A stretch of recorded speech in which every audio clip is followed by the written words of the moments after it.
How do you play PaperBag? Each GM runs one scene with each player. Their goal is to guide the PCs to their best performance. They get a random genre from the Dice of Destiny, which is sponsored by Only Crits Dice, of course. And then the GM and player are sent the prompts. They have 3 minutes to read the prompt and prepare the scene, and they get no assistance from you or from us. Once they're ready, they have 11 minutes to role play through the scene. At the end of the scene, chat and the GMs, they give a 1 to 5 star rating to the performer, the player, not the GM. And during voting, GMs give their stars and wishes. So you get a little bit of friendly criticism, and hopefully you get a growth experience out of it. And that's it. Are we ready to go? We are playing for prizes. And the prizes are coming for our sponsors. So I'm going to run through our sponsors real quick, let you know who is contributing to this thing and making this thing happen and awesome. So the first one is Monty Cook Games, the first one that we reached out to, who said yes, and they were just very excited about it. So I'm excited for them to have them aboard. They're legendary creators of Numenera, Invisible Sun, Cypher, and they were our first charter sponsor. So I'm very proud to have made that happen with them. We roll Only Crits dice on PaperBag because Only Crits will do. I love their dice. I've been an affiliate for several years. And when I asked them, they said, hell yeah. If you like fuck you, fuck me dice, they have them. No 1s or 20s. Just do it the right way. Alligator Alley Entertainment. They've been bringing bold and creative experiences to TTRPGs for decades with products as broad as sci-fi and horror fantasy. A huge thank you to Gonza Gaming, who launched a Kickstarter a year or two ago that has just been mind-bogglingly cool in the Mystery Flesh Pit National Park. Love that game. Glad we're in this together. Underground Oracle, who everybody loves because they're incredibly lovable and awesome. They publish really interesting and evocative TTRPGs and supplements that make every table a little more interesting in multiple platforms and systems now, by the way. Not only Cypher, but also Daggerheart and Black Flag. And then the last one, Cypher Unlimited, our first community sponsor outside of Diversity Saves, of course. But they're the home of 6,000 Cypher fans, and they have the best community for of all TTRPGs that I've ever met. So everyone knows where the products are coming from, the prize are coming from. Hello everyone, my name is Nekala, Nekala the Druid on all the social places. Not only am I your technical producer for today, but I am also a board member for Diversity Saves. Diversity Saves is a 501c3 nonprofit created by BIPOC, LGBTQIA+, neurodivergent, and disabled individuals in the TTRPG space. Our mission is simple: uplift marginalized communities by providing resources, visibility, and financial support. Through our grant program, we've already distributed over $7,000 directly to creators and organizations, bringing new stories, new systems, and new perspectives to life. Let's spin the Dice of Destiny, brought to you by Only Crits Dice. Let's see what genre that Urvy and Jayke will be stuck with. Will it be pirates? Surreal. By the way, if you want to submit a scene, you can submit a scene. There will be a link that we'll drop into the chat later. Are the two of you, Urvy and Jayke, are you ready to go into the cone of silence? All right, let's do it. You have 11 minutes from the time that you start talking, Urvy. You found yourself in a rather brightly lit room, uncomfortably bright. There's a buzzing, a humming that just lives above your head currently. And the ground below you has had a little sinkage in the carpet. You can kind of feel where your feet hit the same spot where numerous people have now sat before you. The desk that you sit on one side of is littered with paperwork, various files, magazine clippings. And on various pieces of paper, Andy, you see your name. However, there is no identification for the person sitting across from you in a plain white button-up, nondescript tie. And they seem placid, calm, despite the fact that a little sweat starts to form on your brow. So, Andy. Yeah, I'm here for the interview. Yes, and we'll begin promptly. but I just need to ask some basic information that you've already filled out. All right. Will you please elaborate for me with regards to your third grade gym teacher? I don't see how that's entirely relevant for a marketing position. Is there something specific you want? I mean, he was kind of a, excuse my language, a little bit of a jackass, if I remember correctly. I remember he made people rerun the mile if they just, collapsed. I thought that was a little ridiculous. But is there like anything you need to know specific? Also, how is it relevant to the marketing position, if I may ask? And how often were people collapsing in your third grade gym class? Well, I guess it was kind of fairly often. It was maybe again relevance here, but I remember it was just it was a few particular times. There was a few people who it didn't seem normal. It was normally the athletic kids, so you wouldn't think that would happen. Again, though, marketing position, is this entirely irrelevant question? Would you have considered yourself as an athletic student? Did you ever find yourself collapsing?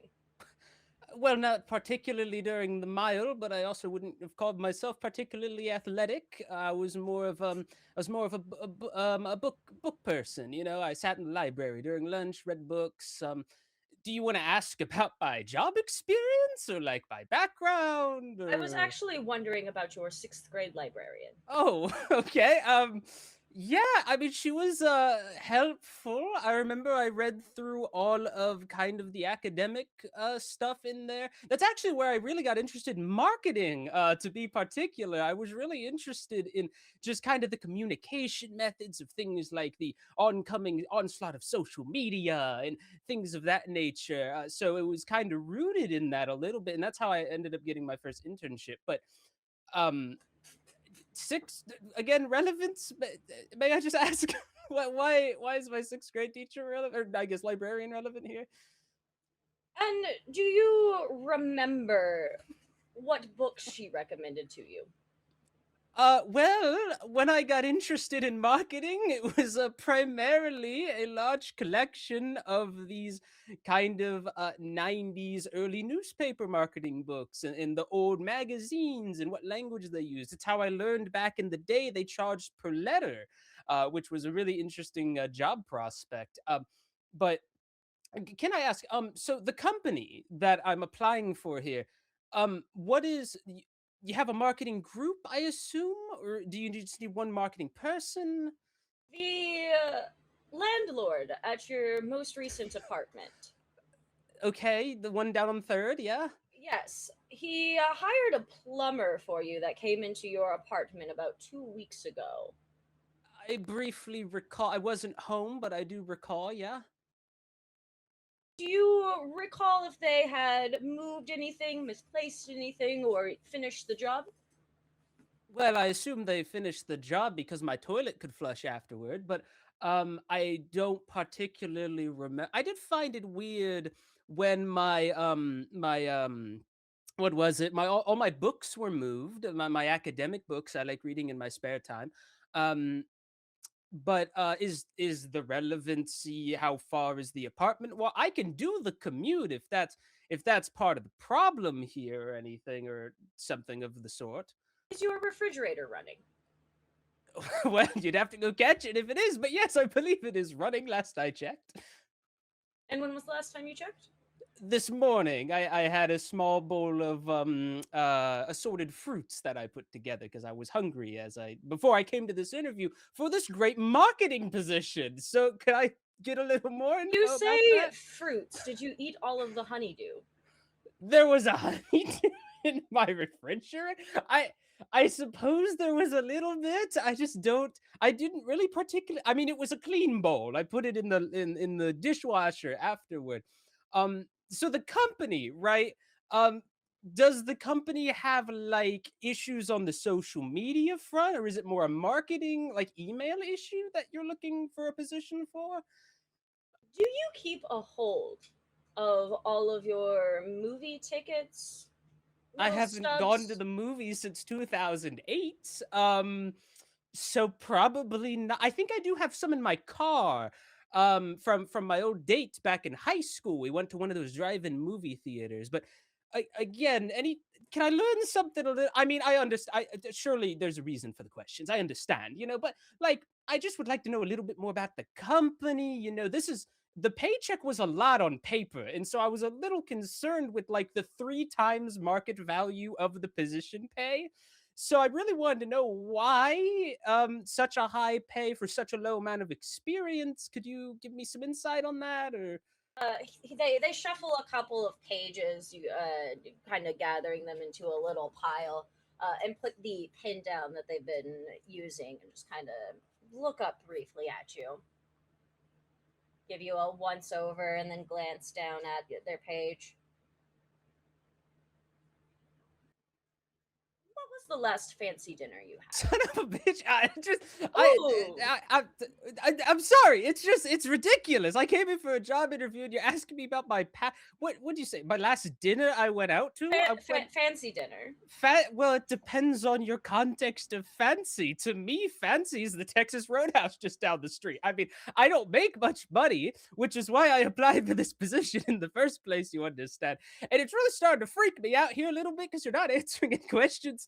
Um, how badly do you need to fill this position, and how soon? Can you at least give me that? And did you enjoy your steak? How did you do you have like spies watching me from the court? The steak was fine, yes, but that was like 3 months ago. I really want to know about this position, man. I'm really interested. When you saw your 6th grade librarian at Texas Roadhouse, How did you know she was there? I don't understand.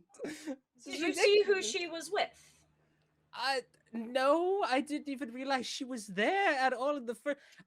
I'm sorry. This is just such a weird conversation. Is there a reason why, like, you seem to have a Rolodex dictionary history of all the things I've done? Because I'm starting to feel very, very scared of this current situation. What does this have to do with being a director of marketing? I just don't understand. Other than now, when was the last time you felt fear? I mean, I'm scared of everything. I mean, the other day I saw this like rat thing outside my door. I didn't even look at it. It terrified me. So I just closed my door. I didn't even go out for a week. It was horrifying. Such a frightening experience. But again, are you like getting a psychological profile of it? Should I call someone? I just start looking around.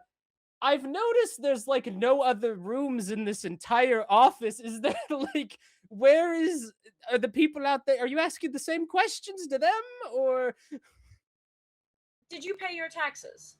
of course I paid my taxes. Are you ridiculous? I mean they steal our money all the time anyway, so sometimes I feel like I shouldn't, but if I don't, good old Uncle Sam's gonna break into my room and steal more. So yes, of course I paid my taxes last April. Is that relevant to the market? Do you need me for financials too, or?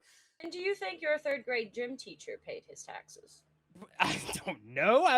That was like 20 years ago. I would hope so. He was still hired by the school. I'm feeling really uncomfortable. Can I at least get the answer to how immediately do you need to fill this job? Because this is really peeving me off. The interviewer closes the last file that they were working on and gives you a little head tilt. Andy, I think it would be best if you followed me here in just a moment. But I don't think so. I don't think. Are you going to take me to some weird experimental torture room? Because the questions you're asking are very specific. We have one final question for you. Could you not ask me here across the table? It doesn't come from me. Okay. My boss would like to see you. Would you like to see them? Not particular. In fact, I really appreciate the time. I'm gonna reach down and just grab my briefcase and kind of make sure it's locked and check me, make sure I'm not bugged. I really appreciate the time and effort. I'm really uncomfortable. Just email me when you deny my application. I really don't want to be here anymore. And I'm gonna stand up and I'm immediately dart for the door. As you dart for the door, our time runs out. Damn. Well done. Well, those in chat, you'll have 2 minutes to give a star rating to the performer in this one, Jayke. While that is happening, why don't we let Mads kind of give their impressions of what was going on in that scene and of the performance. Oh my gosh, amazing. Just the level of he was there for the interview and then just the buildup of the dread of there's nothing that he was getting from the interviewer and just feeling that tension and nervousness and then the again just feeling so like high strung and not able to release the tension. I mean, such a great job with that. So I appreciate the performance very much. And yeah, I don't really have a wish for you. I mean, like, you know, to for that because I mean, like again, the surreal atmosphere. I mean, I loved one of the other things that I loved was you mentioning, like, you know, seeing the rat thing. Like to add that little uncanny detail of something that you saw instead of just like, you know, why the hell are they mentioning like, you know, people that in my past? So that was a great detail to throw in there to just like, you know, add to the uncanniness. So that was awesome. Urvy, what did you think of the performance Jayke gave you? It was really hard to try not to break during all of that because Jesus. But I that was a lot of fun. I really enjoyed the accent that we both attempted to try at the start there, and good job on you keeping it up. And to just the sheer panic of I'm here for a job interview. Is this a job interview? Why are you asking me about my third grade gym teacher? Does that relevant? You'll never know. All right. The next two that are up are Mads and Hector. How you feeling now that you've seen your first scenes sort of setting a groundwork? Oh boy. It's gonna be interesting. Yes. You ready to go? Yeah. Let's Let's see go it. see what the Dice of Destiny does for you. Oh, news. Probably pirates, because it's always probably pirates. Oh Pirates. gosh. Okay. Okay. Yeah.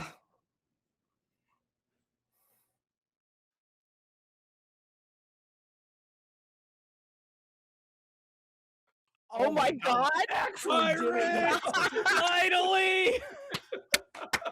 I'm so excited to watch. Oh no. Amazing. I'm so just glad like, it's not me. Okay, Matt. Next have you time, ever- Urvy, next time. oh my gosh. Okay. Well, I have to see what the scene says. So we'll Yeah, no, we gotta see what the scene says. All right, let's put them in the cone of silence. So while that's going on, Urvy, why don't I talk to you for a moment? Why don't you tell everyone your name, your pronouns, and all the cool places they can find you on the interwebs? Oh my gosh. Well, hi, hey, my name is Urvy Fitz. My pronouns are they, them. I'm here for a good time and a long time. And you can find me across the internet at Urvy Fitz. I've actually been doing a lot of recordings recently, not so much on the actual play front, but you will be able to find me on Paracosm Entertainment starting in May. So actually doing work with Underground Oracle. At the moment, we're running a Dagger Heart series, testing out one of their new modules.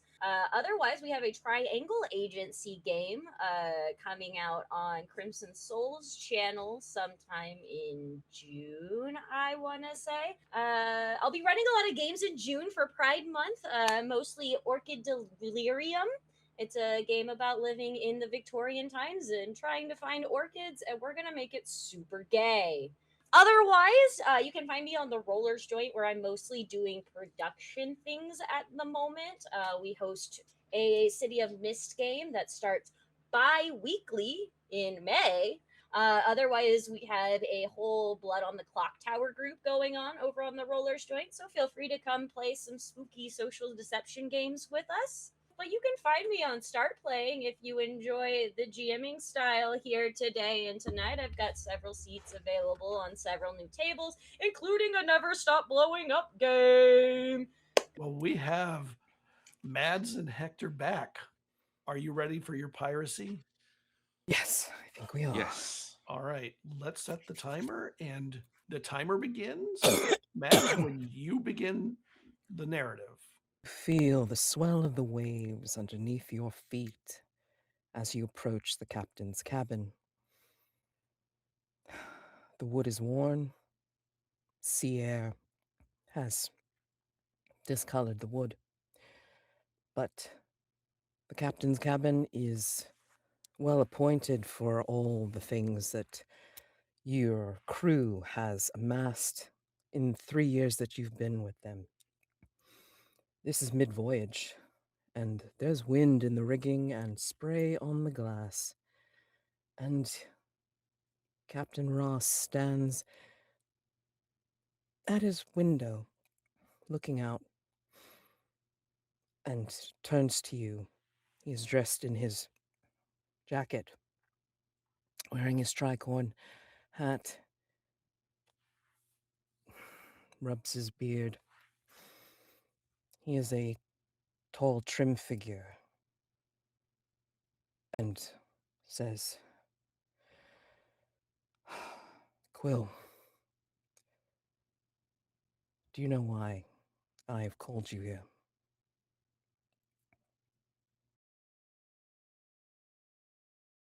Will hesitates on being asked that question.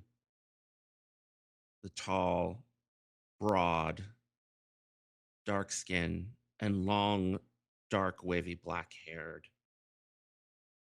cabin boy. Or at least that is his title. For Quill is now a man grown, hardened through the sea.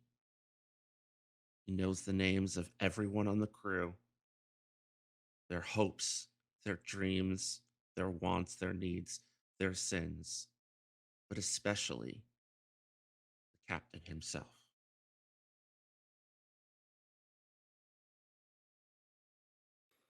It must be important if you're calling out me alone. Quite. Look there. And he brings you to the window.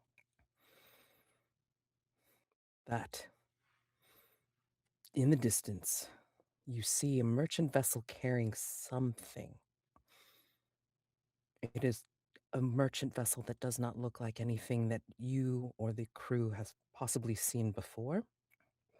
And the captain will indicate this as he clutches at your shoulder.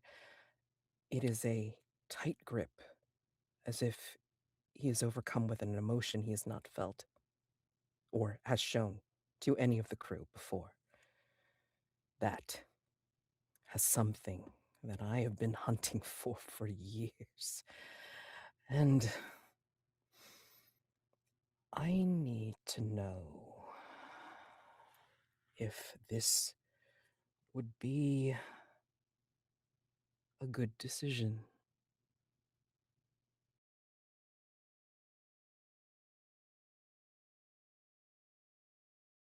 I would like your opinion before I announce taking that vessel, Quill.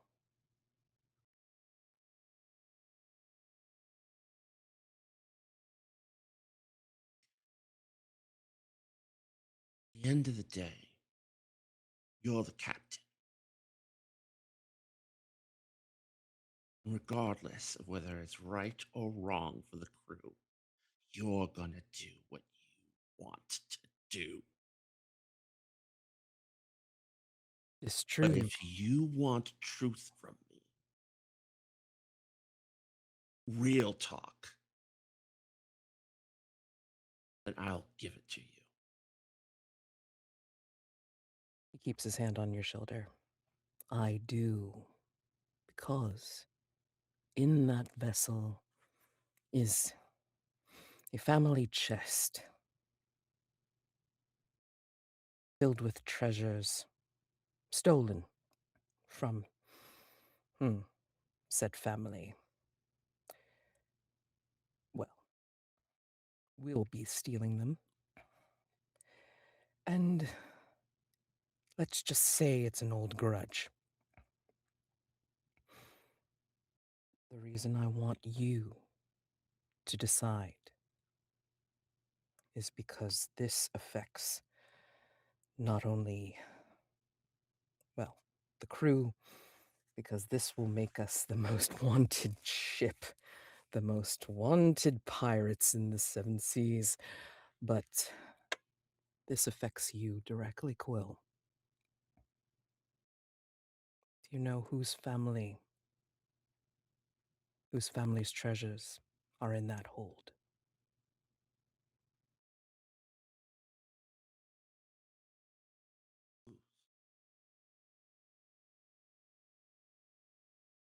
Turns away from you,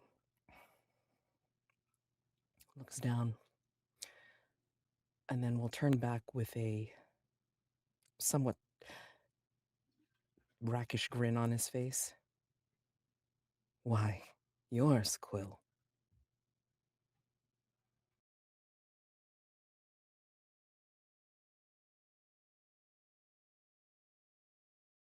Would you really, stepping in slowly, carefully, risk the ire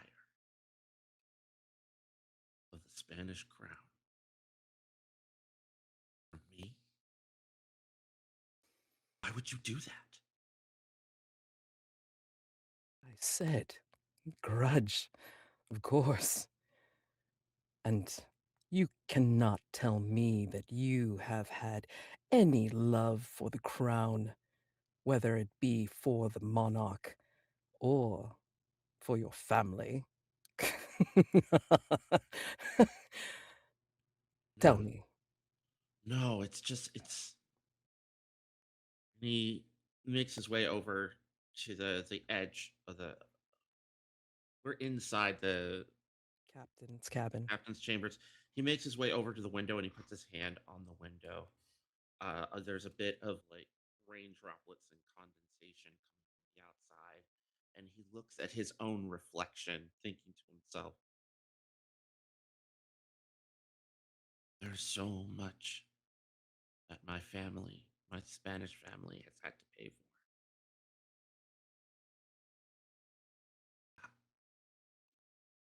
I don't believe it's worth putting the rest of this crew in danger. You all are my family. And the family I came from doesn't matter. If we have to eat, tell me we don't have enough money. Tell me we need the gold to feed everyone. The village at all at the that we hide in the sea coves. But if this is just to get revenge for me, I don't want it.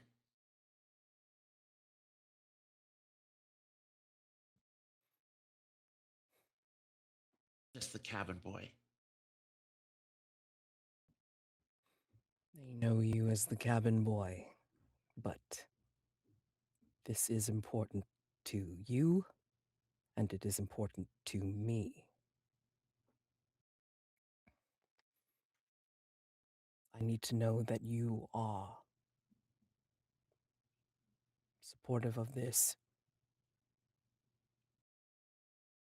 because if we move, we are all in. All of us. They will follow me, but I need to know everyone is behind me, including you, Quill. Will you?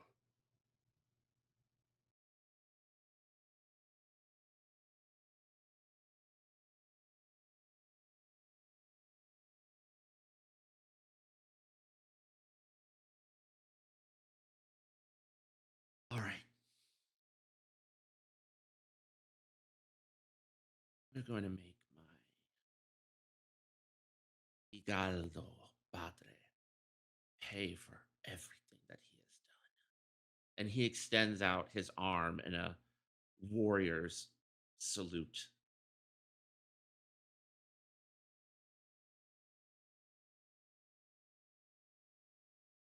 I hand to you that I do this again for vengeance, of course, but this will make our reputation. The fortune will help us all. But I promise you, Quill, this. As you back me, I also back you. And he will whip out a knife, a stiletto from his belt. And he will immediately, as you reach out a hand, he will immediately mark your palm. And then he'll mark Yes. your hand to it. And he presses it to it and engages in the most sacred and deep of pirate oaths. Any scallywag can spit on their own hand, but to share blood between two pirates eye to eye, crew member to group member, is the deepest of oaths on the seven seas. You said we were family. Family we are. And family we are. I love pirates and I was raised in the Caribbean. I know nothing about pirates. So. We have 2 minutes for voting. Let's get the vote up. Yeah. Let's see what's going on there. While that's happening, Urvy, your thoughts on the performance of Hector? It was fun. I as somebody who also is in the boat of Maddie and doesn't really get pirate scenes, this was a phenomenal pirate scene. I could feel Quill's like hesitation at first. You could definitely tell that it's one of those moments of like, this is an intimidating person that is across the table, across the way from me. That's just my favorite thing about this media form is getting facial expressions and getting them from the other people who are watching in the moment. It's just like, oh shit. So to elicit the oh shit from the other cast and see it on your face at the same time was. All right, Mads, what did you think of Hector's performance? You got to do it with him. Oh man, that was great. I mean, I love a great give and take with the other player and like, PC, NPC, like, and that sort of thing.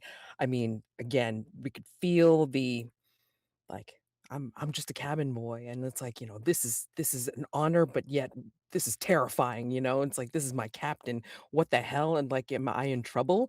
And then to find out that this has to do with my family, what?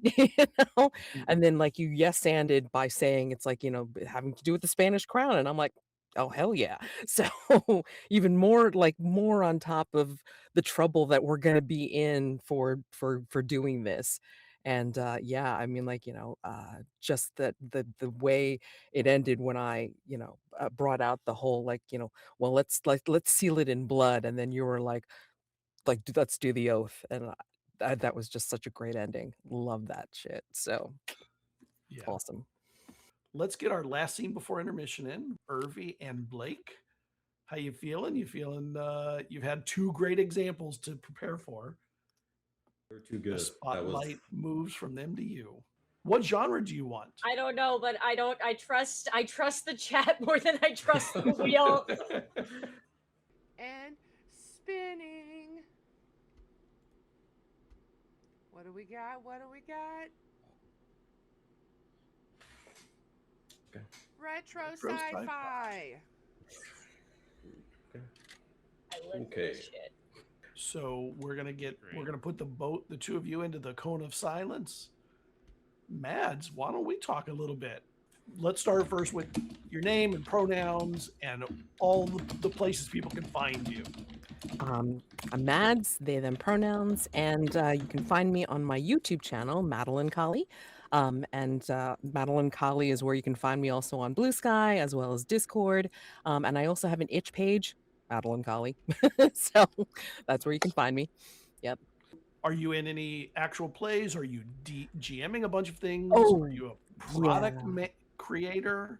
I have written for Brindlewood Bay, so one of my mysteries is in Nephews in Peril. When Which they I first have. started. Yep. Love it. Yep. And I've written some stuff for the community zine, for Trophy, and for the Between, in Sprigs and Kindling. In fact, I have a scenario, an incursion appearing in the upcoming Ruin anthology that has just finished kickstarting, I think, last month. So that'll be coming out in a few months as well. A whole bunch of incursions for Trophy Dark as well as Trophy Gold. So if you love those flavors and you love that game, please, please, please, it's like, like be on the lookout for it. I have a lot of actual plays on my channel on my YouTube. That's pretty much what it's about. A lot of actual plays of different games, and I usually appear on different charity streams like Diversity Saves, Haunted Holidays. You can usually find me there. I appeared on Nerds with Dice.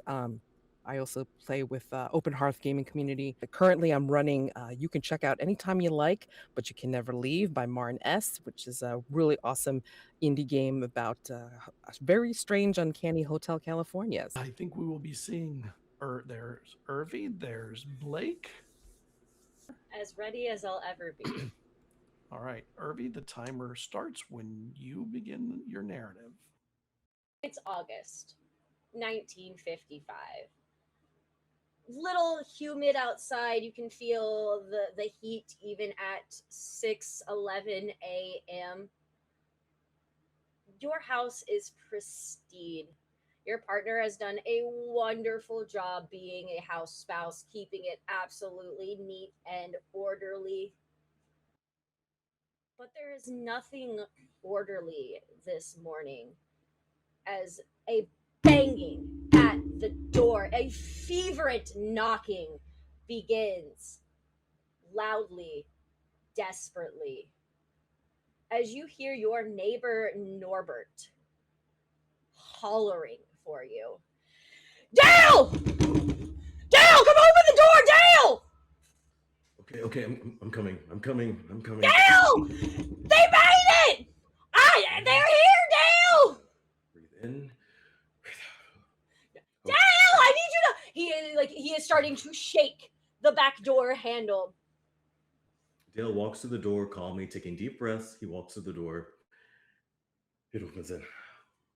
Standing before you is Norbert, your neighbor, wearing a distressed cardigan that is falling off his shoulders. His normally well composed self is distraught and stressed everywhere, and in his hands he carries a casserole that Norbert didn't make, and he pushes past you into your kitchen and he goes, "They love you can't smell anything like this out there. Your coffee smells delicious. It smells like burnt ashes and gasoline out there." No, but Dale, have you seen them? Have I seen them? I've seen you, who has a casserole in my kitchen, which actually smells pretty delicious. But It's not. I don't. This casserole isn't mine. I don't know where it came. Miss Betty walked up to me as she was running from her fleeing house, and she handed it into my hands, and now I am here because I was also fleeing. Okay, this is a lot, Norbert. I'm gonna have you sit down. Okay, We don't have time to sit down. If we're sitting down, they will take our chairs, Dale. Well, then we'll sit on the floor if we have to. They will take your floors, Dale. Have you seen any of the house? Dale, you need to walk outside, Dale. They've brought things. Let's just take a deep breath, though. Let's just take it. Norbert, take a deep breath. They can't breathe. Let's breathe together. They all have. They've got water around their heads. How are they supposed to breathe? Gills? I think I read that in a book one time. Those things that fish use. Fish don't walk. These guys were walking. Is this another joke you're trying to pull on me? Like it did 2 Why would I be playing jokes on you at 6 a.m, Dale? What other time would you play a joke? I think this is a perfect time. I have definitely played jokes on you at other times of the day, and this is not the time of day for jokes. My wife is missing. Miss Betty gave me a tuna casserole that I don't know what I'm supposed to do with, and there are things out there with water around their head just vaporizing folk. Okay, but remember 3 weeks ago your wife was missing again and she was only at the store? She went to go find... Yeah, she went to the store store and got our orange tabby cat, which, by the way, we are now missing our orange cat as well. Okay, well, obviously he's an indoor-outdoor cat, so they're gonna do what they I want to do. changed his litter and So- I fed him, and if he's outdoors right now, I don't. Oh, Dale, Norbert? you have to go outside. Okay. We'll go outside together because I know there's nothing wrong outside. There Is not a nicer kind of everything clothing, wrong so- outside. They're wearing Yes, the sweater humidity. vests, and it's human. And I'm wearing a cardigan, and they're wearing sweater vests, and they're vaporizing people, and they have stupid water around their heads. They're wearing sweater vests in this. I'm wearing a This weather? cardigan in this. Yes, absolutely. They're wearing sweater vests in this. I don't know how their stupid flippers fit through, but This is worse than I thought. Norbert, just give it up already. Come on. I mean, Dale, I have to you admit, you're have really you sticking seen to it anything? this Have you time. heard anything? Other than you knocking really loudly, I think you may have cracked my door. Other than that, no, I haven't heard anything. You know, if just your door's cracked, that is definitely not the worst thing that's happening out there. The chimneys are exploding with geysers. These are- So there's fish people, there's chimneys exploding with They're geysers. not there's- fish people. They are aliens. I misspoke. Well, how do we know they didn't come from the ocean, though? I mean, Because I think that's kind of mean there to is say a that from- giant fish tank in the middle of town that descended from the skies. Okay, Come on, descended from the Dale. sky. Dale, if Okay, you would just- think that I am this creative and imaginative, I greatly respect that, but my book series would have been off the ground by now. It's going to be. I told you, give it a couple months. People are just starting to read it, okay? It was a great story. They just don't understand. That's all. They just don't understand. Dale, the I story's don't behind think you understand. The gravity, which, by the way, gravity is all sorts of wonky right now. I think it's to help the fish people out. it. Okay. And as Neil's listening, he's grabbing 2 plates, forks and knives. I hear you. Before we go outside, though, let's just have a small bite of this. I Dale, think it is you will 6 calm a.m. my I am nerves. not eating a tuna casserole. There are fish people. If we eat this tuna casserole, they're gonna know. They're gonna think that we're threatening them. That's a chance we have to take. You haven't had breakfast. I haven't had breakfast. We need to Did have you breakfast. just So we're make gonna toast these- donuts or cereal? You got coffee that smells really good. Do you think the fish people would take the coffee? How do you know they even drink coffee, though? I mean, maybe coffee is a taboo to them. So Maybe. maybe it's a test to see if we'll eat the tuna. So maybe they're testing us to see that, hey, they're going to eat the tuna. So maybe they're all right. So I think this is a test and we need to try this. Okay. So I'm going to cut off just a little square. Just a little square, okay? Dale, I am not Put the tuna in giving front you of you. no, I am not eating the tuna casserole. What if this is my wife? What if they took her and turned her into a fish? Okay, you need to put this kind of work into your stories. I mean, this is really This your stories are good, isn't but a this is the next story, level. Dale. This is real life. This isn't fake news or anything. I understand that when the whole H.G. Wells situation happened and aliens came then, people thought aliens were real then. But aliens are real now. Okay, so they weren't real then, but they're real now. They've probably always been real, but this is a dire situation, Dale. We need to get the cats. We need to get the National Guard. We need to go turn on street lamps. I don't know. Okay, let's say the aliens are real. Vaporizing. Maybe It's not we should- saying. They Maybe. are. Okay, so these aliens are real. Maybe we should come in peace.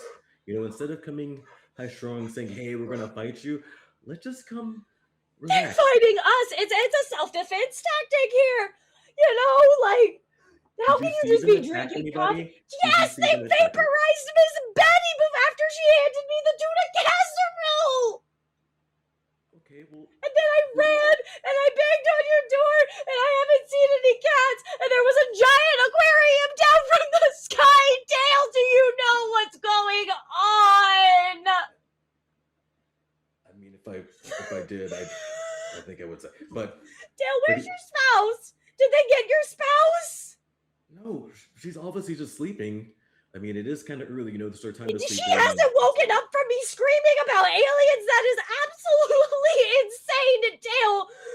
Have they gotten you, Dale? Because you're just drinking coffee and you're so casual, Dale. Can we just?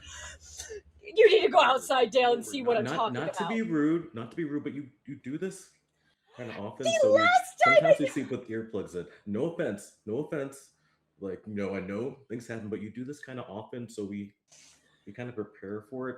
I understand that I wore a tinfoil hat the last time that I talked to the garbage man, but that is to help with the radio waves that have been going on. I need you to understand that we are going to get attacked at some point. So it is important, not even at some point, right now!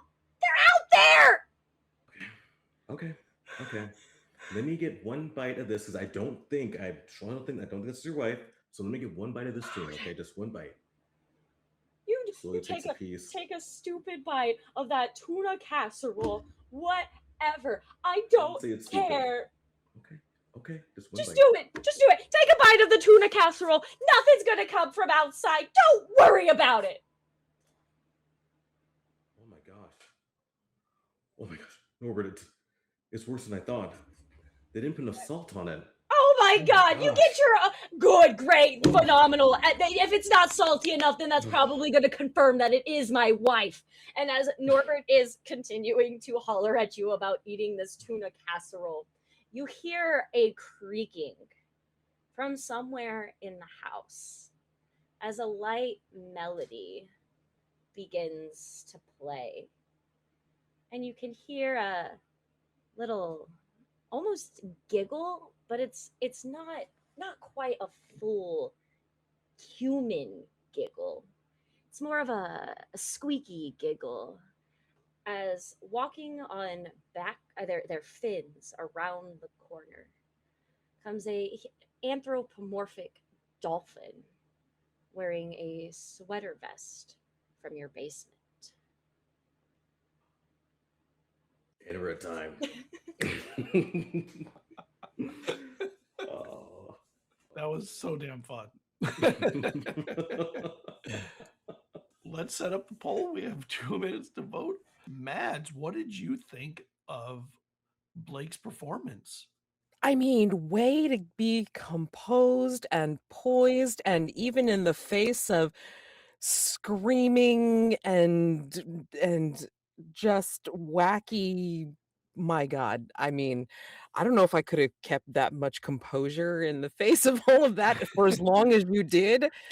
I mean, what is it? 11 minutes is a long time. I mean, Jesus. So, I mean, congrats to you for doing that. And you held it. And then at towards the end, you were like, they didn't put enough salt on this. I was dying. I mean, come on now. I mean, what?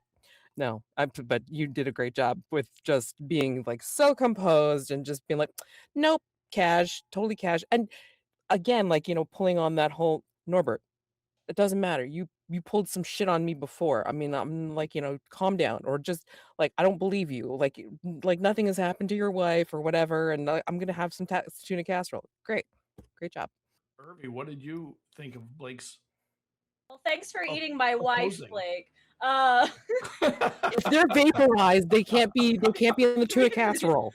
So long, and thanks for all the fish. No, that was phenomenal. I have to second what Matt said. Getting yelled at for a solid 10 minutes straight is definitely something very hard to keep a very straight face over, and you did a phenomenal job. Not even the full straight face. The little self chuckles at yourself, the realizing how stupid and absurd this situation is. It was I need to know what Dale's got going on now. That Dale is definitely chill enough with this. Your yes-anding back and forth was also phenomenal. I loved the little details that you were able to give for Norbert as well. So just overall, phenomenal job. It was great getting to be across from you. What is happening with this roll, Nicola? We are actually going to be spinning the wheel twice, and then Jayke is going to get to pick which of the genres they perform for we have advantage from a donation. Here we go. Spin number 1.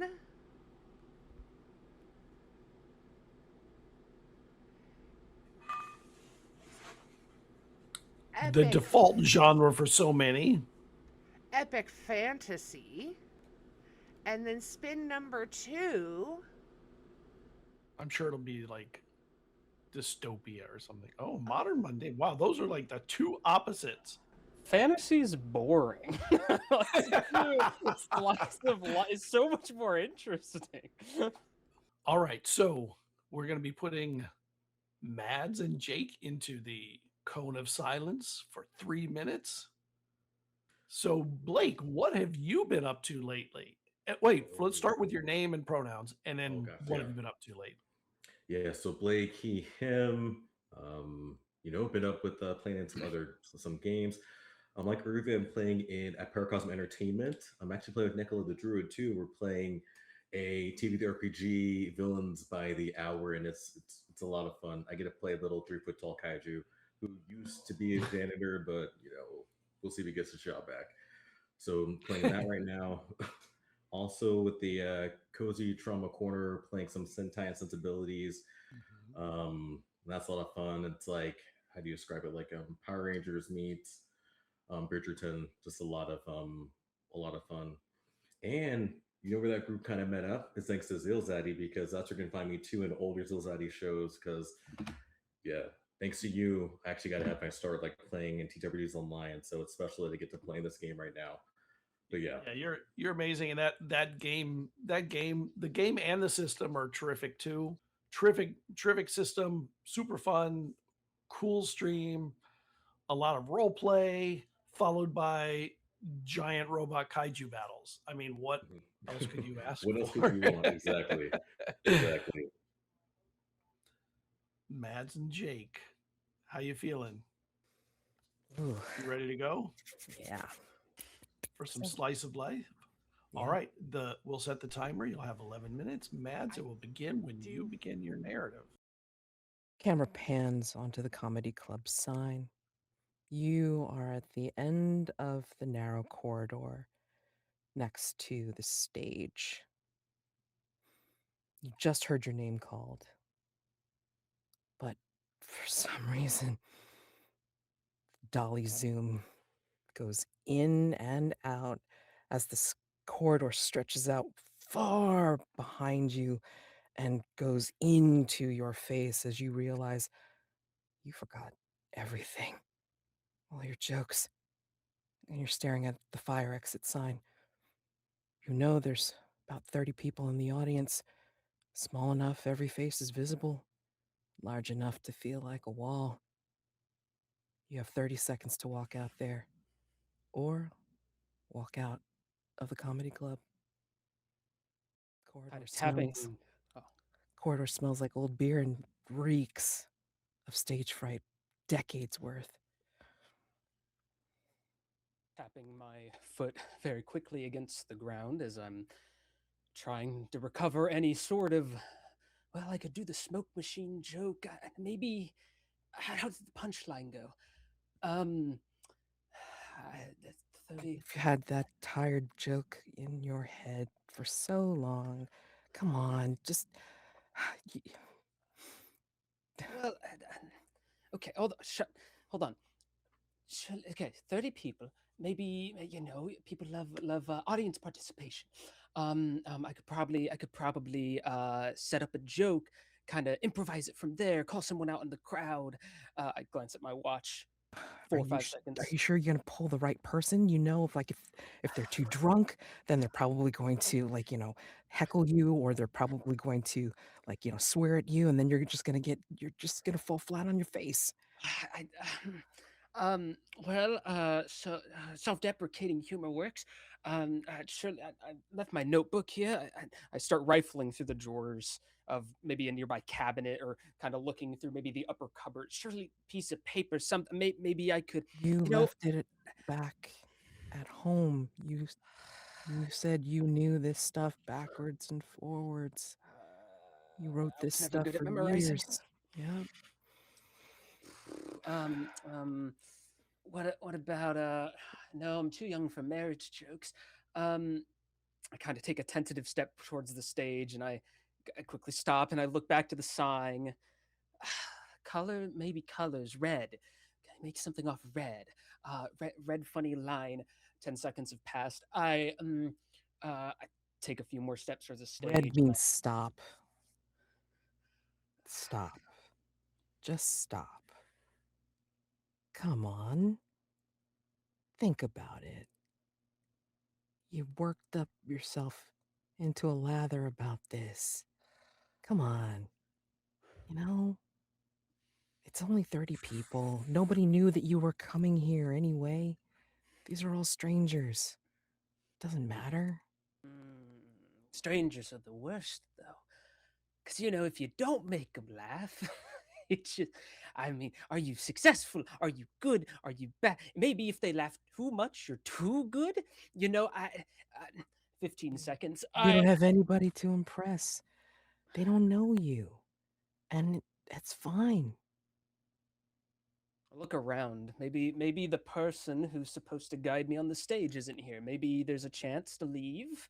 Maybe I just say I got sick and nothing happened. Maybe no. Remember the last time you put yourself out there?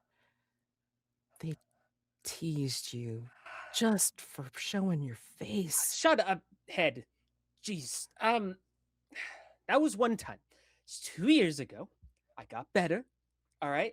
Surely this time it'll be funny. I've been practicing.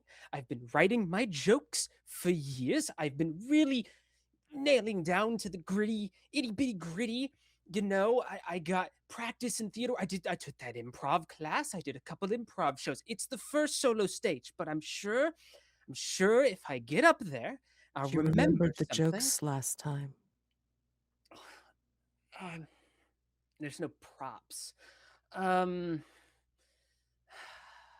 try to think back to the many times I've done the many group stages, and I'm trying to think back. Okay, they had small group. Maybe they haven't been to my improv shows. It's the same theater, but there's a chance. Maybe if I repeat some jokes, there were those great jokes about the horse backing. There was a great joke about the instability of the current political space. Everyone loves a good political joke. Surely no one will get offended in rural Kansas. But if they get offended, there's nobody knows that you're here. You want to risk it? Yeah, sure. 20 seconds. I just gotta hype myself up. All right. Overthinking. Calm down. I have so many jokes in the back, and I'm gonna start confidently making my way forward step by step. I start reaching the kind of wooden plateau stairs right before the curtain, and if you go out there, just remember, you step out there, you have to own it all. You have to be all in. You can't hesitate. The last time you hesitated, you failed. Don't remind me. Don't remind me. No, I've practiced. I've prepared. I still can't remember a single fucking joke. You could see what comes out of your mouth. But do you want to risk it? Is this gig that important to you that you're gonna risk it? The door's right there behind you. I look back at the exit sign. It's kind of bright luminescence, just a forever image in my head as I take another step up. 25. Another the steps keep on looking like they're higher, and it seems like you have to lift your knees up a little bit more as you try to bring yourself up to the stage. But that door to the exit seems a lot closer. My vision kind of hazing as the microphone is further and further and further away from me. It's fine. A few more steps. One step, 26. Another step, 27. I have 3 seconds. What's the memory that you have as you approach the last 2 steps of your last performance where you did hesitate? I remember back years, 2, 3 years ago. I remember the same stage. I remember the same unclear, hazy crowd, just enough to see the features, not enough to fully get a vibe of the room. An overwhelming mass of attention, presence, judgmental eyes. I'm sure they're judgmental. I can't see them under the bright lights that kind of blind me. I was nervous, and that nervous overwhelmed me. But I can focus. I've practiced this for months. I've practiced this every week. I've done the night shows with smaller audiences, improv shows with my friends. I'll be fine. I just need to push myself forward, and I start What did that walking. woman say to you? I'd rather really not remember that right now. You know, it's not very helpful. It's You negative. start remembering this woman's silhouette. She stood up in the audience and she started approaching the stage.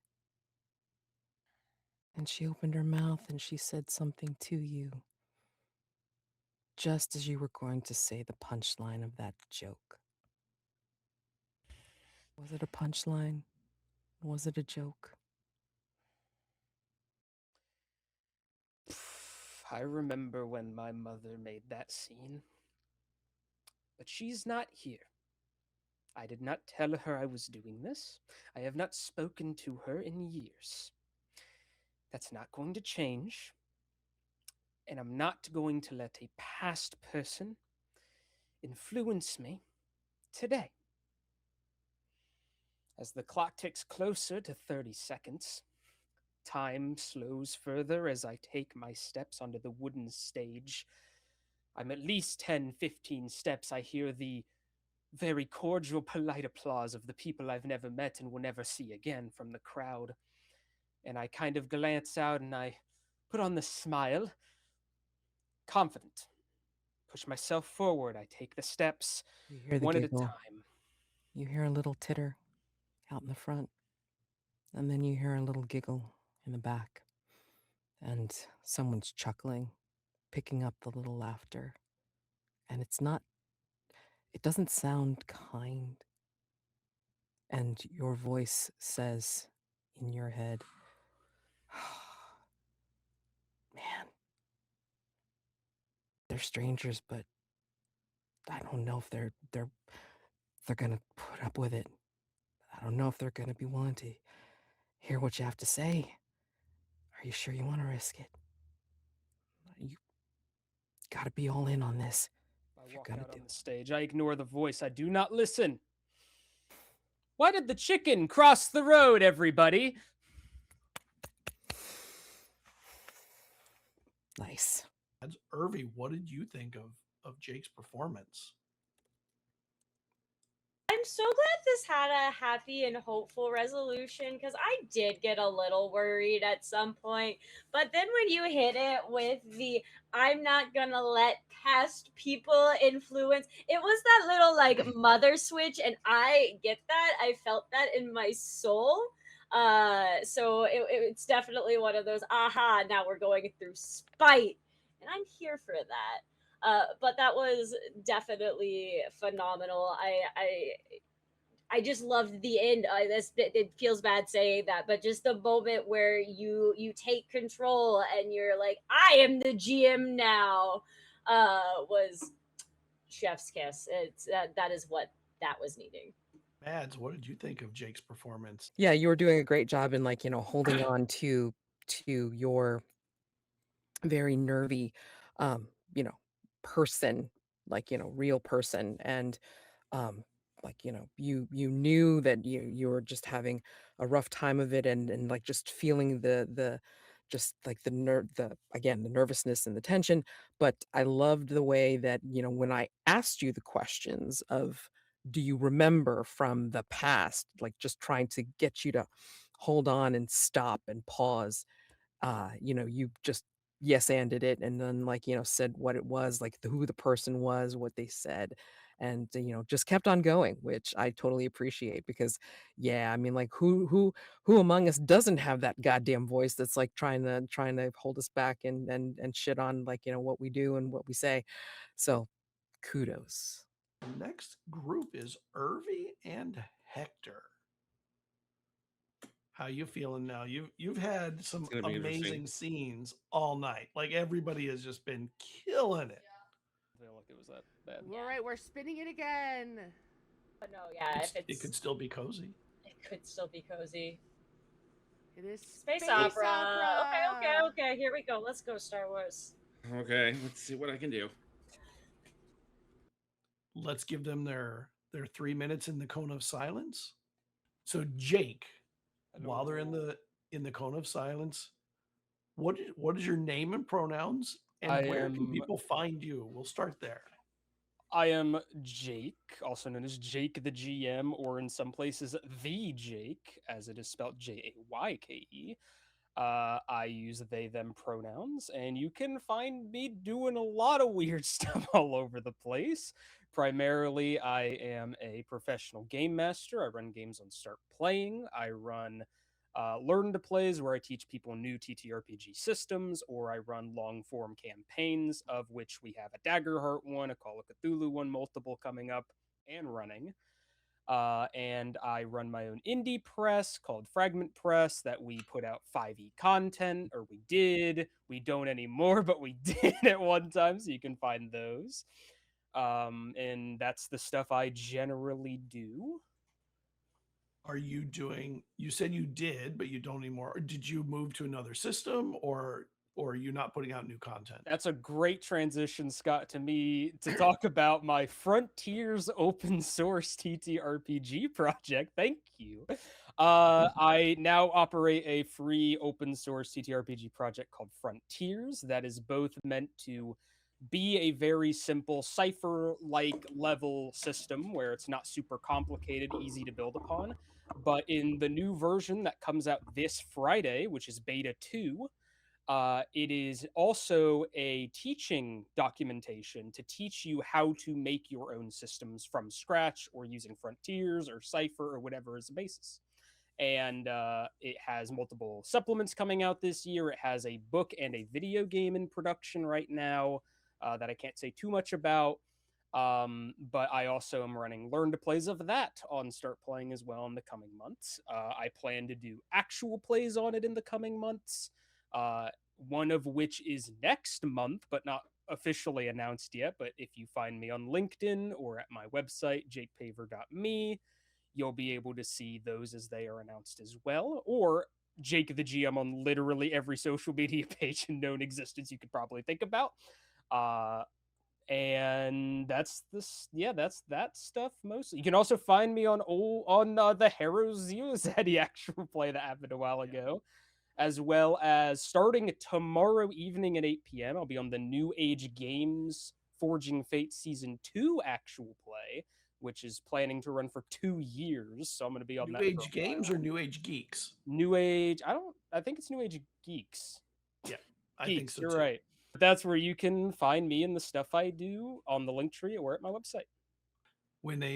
As they're coming back, I do want to shout out that this came from Spigs, who is promoting Cypher Unlimited, the largest fan-run Discord and Facebook groups dedicated to promoting all things Monte Cook games.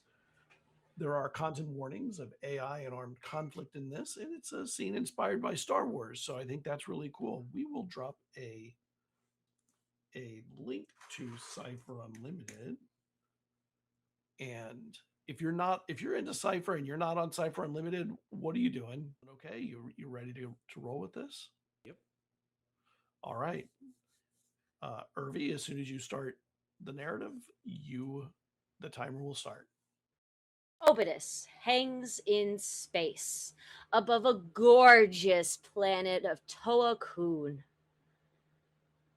This station was built with one purpose and one purpose only: to destroy anything and everything in its way. Toa-kun has been host to numerous rebel forces that have come together at this point, and the Imperial is ready to strike. It's in a matter of hours. Large clocks across the station have begun their countdown. And at the top of the hour, you hear as the Imperial Communication System, otherwise known as ICS, calls over. T minus 60 minutes until initiation. T minus 60 minutes. What? Uh, uh, and then Lieutenant Josephine Jojo Waters was taking a private moment in the latrine to themselves when all of a sudden they hear this message. They're running immediately to the data access point and putting in their credentials to try and see what is going on. As you begin to type in your credentials, Lieutenant Waters, the system goes gray before you. And you can feel the lights in this head begin to dim, going nearly black.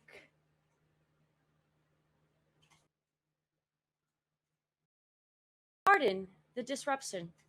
We seem to be having some technical difficulties. Please hold.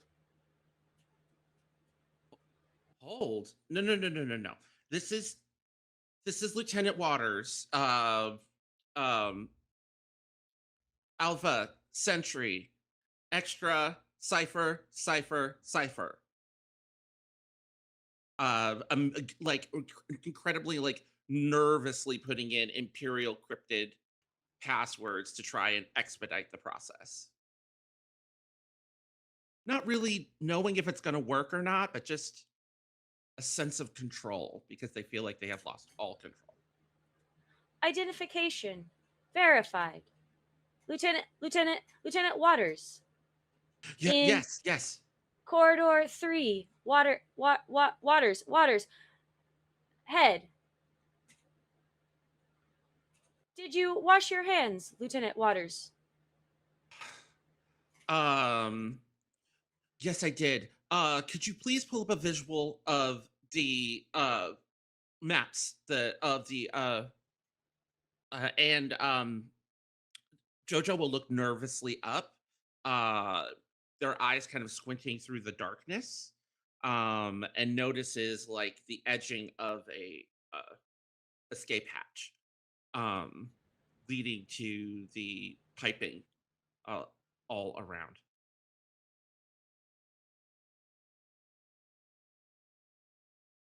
Can't access maps.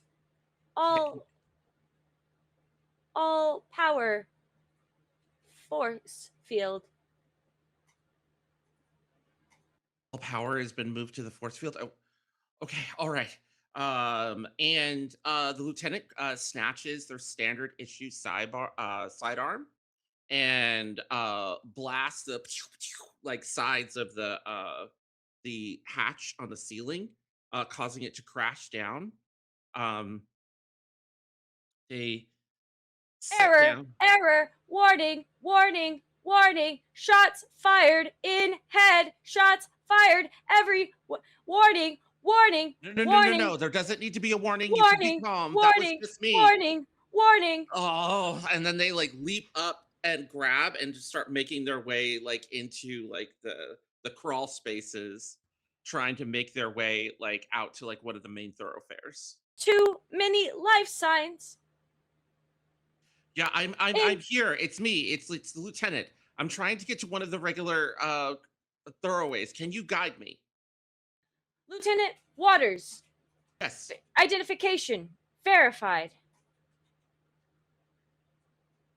Lieutenant Waters. Yes. Others. They just start shimmering like faster. Where? Exactly where? You can see my Can't- location, right? No. No? No. Power reverting to phasers. I keep moving as quickly as I can to try and find an exit into another hallway. Beneath you, as you're crawling through the crawl spaces, you can hear clattering and clamoring. You can hear a classic Wilhelm scream. You can hear, "Put the weapons down, folks! Put them down!" Ugh. Unidentified life forms. Okay. That means the enemy forces have gotten on the ship. Okay. Lieutenant Waters, safer in head. Please return. Are you sure? No. Then we're gonna keep going forward. You let me know as soon as I reach an area that is clear of the invaders. And like the lieutenant just regains her courage and forges on. As you continue on, the clamoring and clattering beneath you grows and then quiets down. And you have no particular way to see who or what is beneath you. And you can hear the quiet hums as you're moving through the spaces. And then it becomes still inside of the crawl space. And you hear the hums lower and descend in tone until they are non-existent. And you realize that life support is beginning to shut down. HSC, what's going on? Power to armaments. T minus 30 minutes. It's at that point T that minus. I pull out a little small pen light and I'm looking around for an information panel. You start looking around, and it's down on a corner. You typically find them around some of the intersections of these crawl spaces. Yeah. I'm moving there with absolute with the full weight of adrenaline to break into the system using all of my access and all of the dirty tricks that I learned being an information specialist to crack and wire my way into the system to shut down the weapons launch and reroute the power to the life support. I'm trying to save the space station. Verify identity. I repeat with an absolute fervor my credentials and wait.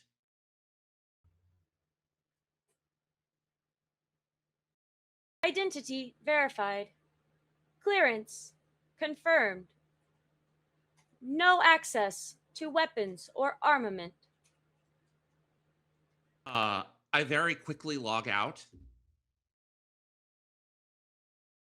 And then I give the verification of my superior officer, which I have eavesdropped through my spy network. Because that's what Imperials do. Identification verified. Shields at 172%. I'm going over to the weapons. Weapons at 100%. And I am routing the energy from the weapons to the life support. Weapons at 70%. T minus 25 minutes. Oh, what is that? I'm looking over the virtual numbers and menus reflecting on my character's face as it is just a single source of light in this dark tunnel. She is still keeping track of when the planetary like doomsday device is about to go off, even as you are draining like the weapons. You have a feeling though, like as you finish draining weapons, that timer might cease. And it's at that point he closes his eyes, breathes, and starts focusing, being mindful, going within himself, and then immediately just starts his fingers dancing along the keyboard and draining and cutting all of the weapons off just in time to stop the doomsday timer and turn all of the lights in the station back on. And they click on, and you hear below you, "We got him!"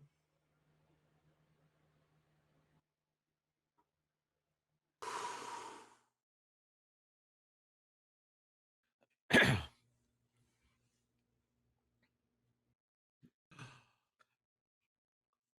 can take a breath now. You're no No. longer in crawl spaces. Yeah. All right. Well, you can vote on Hector's performance. While that's going on, Mads, what did you think? Oh my god. I felt like I should be doing the Mission Impossible theme while it was going on. Dun, dun, dun, Yeah, dun, dun, serious. dun. Oh my gosh. Wow. No, that was awesome. I felt so bad for Jojo. Holy crap. Yeah, just getting locked into the restroom and having to find your way out.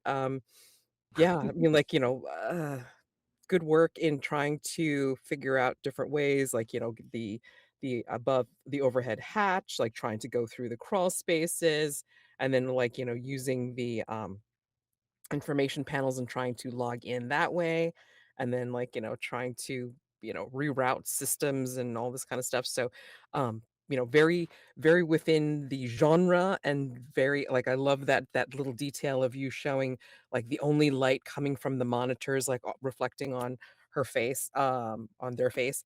And yeah, really, really good details. And we could feel the tension and the dread. It's like, am I gonna get this done? Okay. So yeah, awesome. All right. Urvy, what did you think of Jake? And you got something done. We don't know who won the fight down below. We may never know, but at least whoever survived is gonna have life support at the end of it all. No, I loved your determination and use of like scene space. The fact that you felt so like comfortable describing places was absolutely fantastic. It's always nice to have a player who will like take things for their own. Yeah, no, I could definitely feel the tension and the annoyance that Lieutenant Wilders was having in this moment. There was one moment I was like, we're gonna drop a JoJo in there just for the LOLs of it, but it chef's kiss. All right. Let's get this You ready to spin last the wheel? roll in and find out what the last scene, the closing scene will be for the night. Go. Here we go.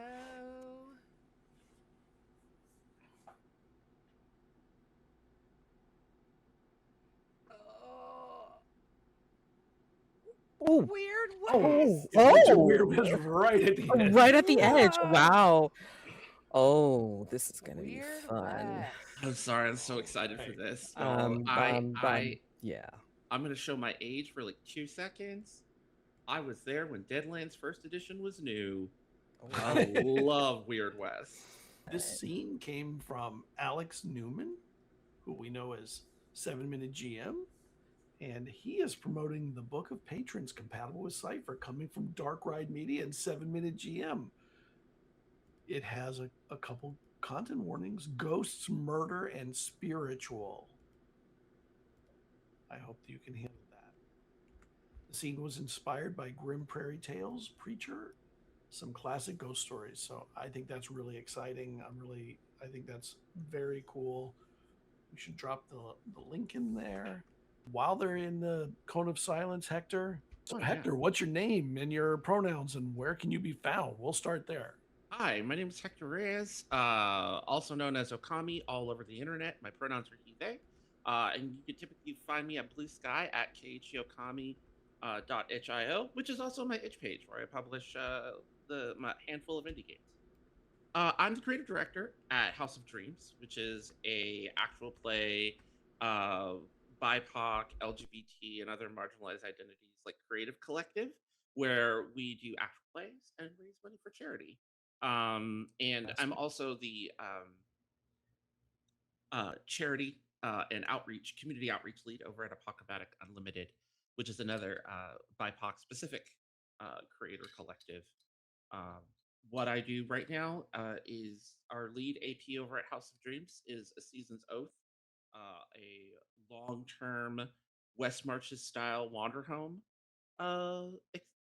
campaign. Oh wow. That has at this point about between the 6 chapters that we've done so far. Every chapter has a different cast, and the we're going into chapter 6. We also do interludes on other people's channels to raise charity funds for various different events. So in between the interludes that we've done on other channels, plus the series that we've done, we've got a cast of about 40 now of various different individuals all over the AP space.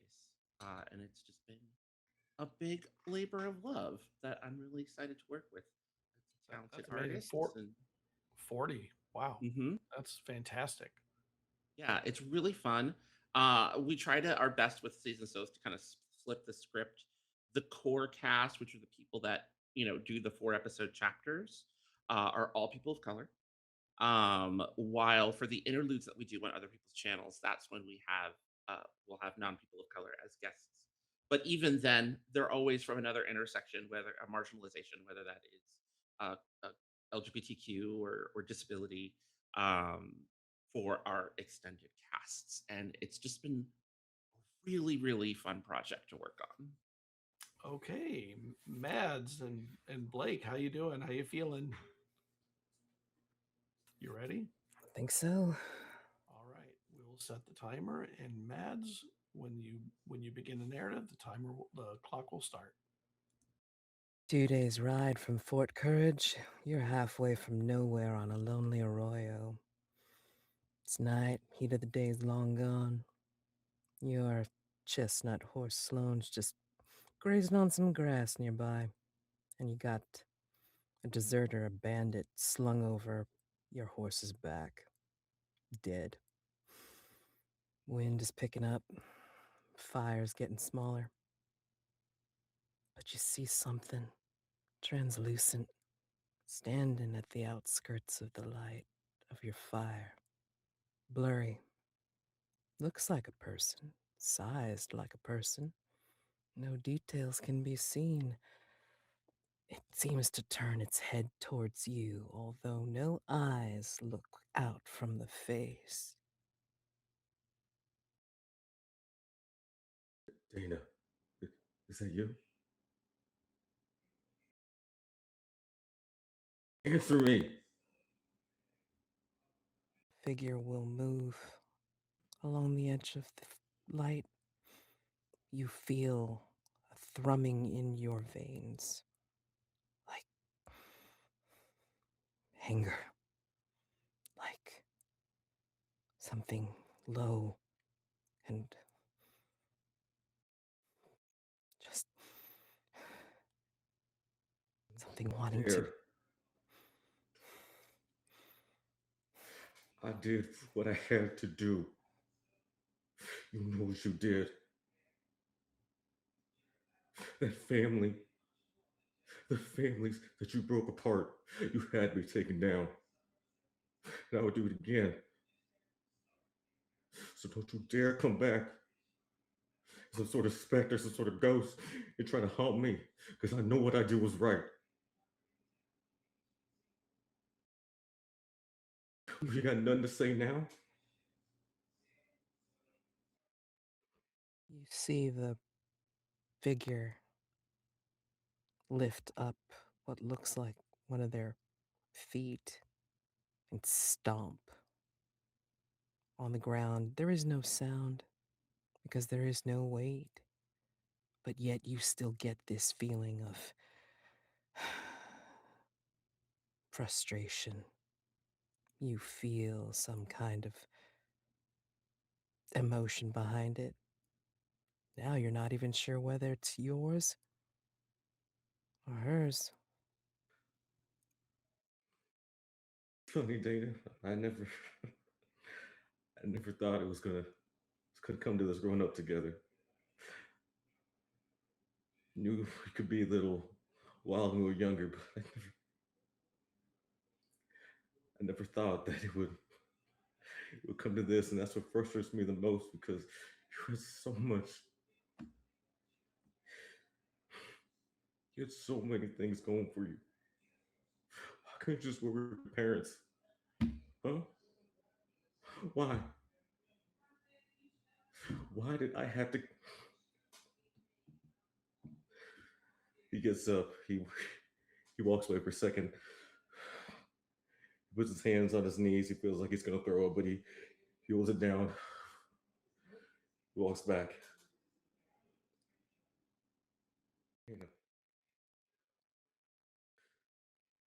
please, just go wherever you need to go. It's There's nothing more you can do here, okay? There's nothing more. The figure will lift up its hands, and you almost see as if the fingers curl into fists, but they don't attack.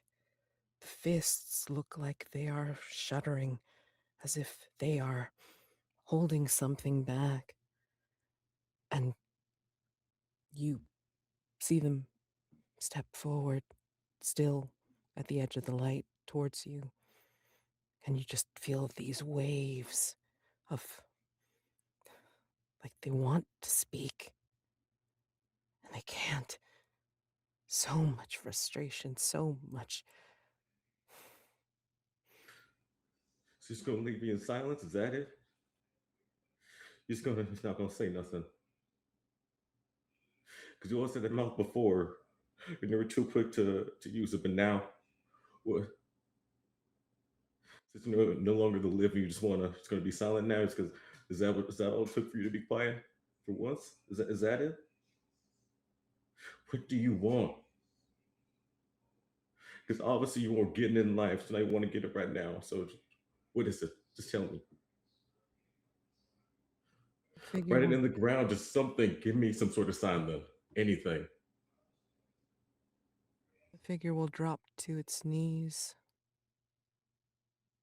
and then lay almost on its side, as if it can't go any further, still on the edge of the light, and reach out with a trembling hand.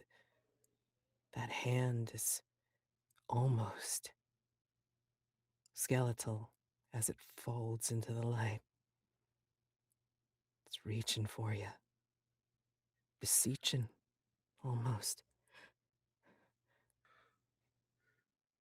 Stick out my hand slowly. Just pull it back. I can't keep doing this. I can't.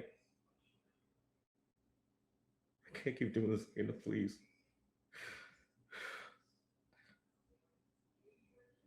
Figure will crawl forward, still with that one hand outstretched, beseeching.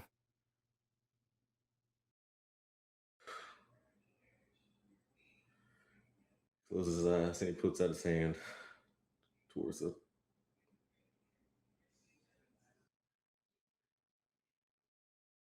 When you touch the hand, when you touch her hand, it seems to solidify into a full hand that you can see, and you see so many bruises on it, and it grips you and pulls you in a direction. I brace myself. Hold on a minute. Where are you taking me, Dana? You can feel the pleading. Dana, I can't go with you, okay? I have things to live for now, okay? I have a family. I'm not gonna live forever, so I don't know how long you're gonna have to wait, but you're gonna have to. It may be a little bit, okay?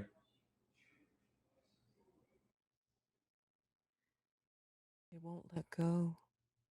The hand stays on your hand and still pulls you in a particular direction, even as it stays on the ground and the head bows as if it wants to give up, despair. You still don't see any features in its face as it looks up at you, but you can feel it say, almost as if it says, please. Please. How do you think I feel, Dana? How do you think I feel? Who my best friend's hand that I just killed, okay? You don't think I feel despair? You don't think I feel sad too? Like I wanted this? Like I wanted any of this? And guess who gets to tell your parents, huh? Guess who gets to bring home the news? Guess who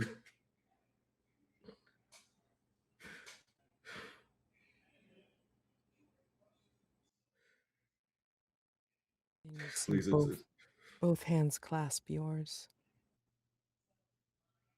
They become more decomposed now. The grip is looser, but the pleating is still there. If you weep, then you feel as if the tears are saying, follow.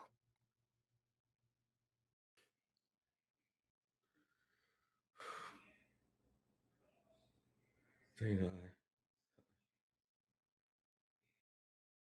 I can't follow you yet. Like I said, I got a family to live for right now too. But one day I will join you, Dana. And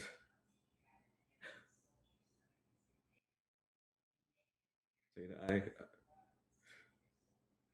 I forgive you. Okay, I forgive you. As the hands slide away from yours, you feel a thrumming in your head, and you get a lonely glimpse of something, as if you see a broken body somewhere nearby. And it seems to say, find me.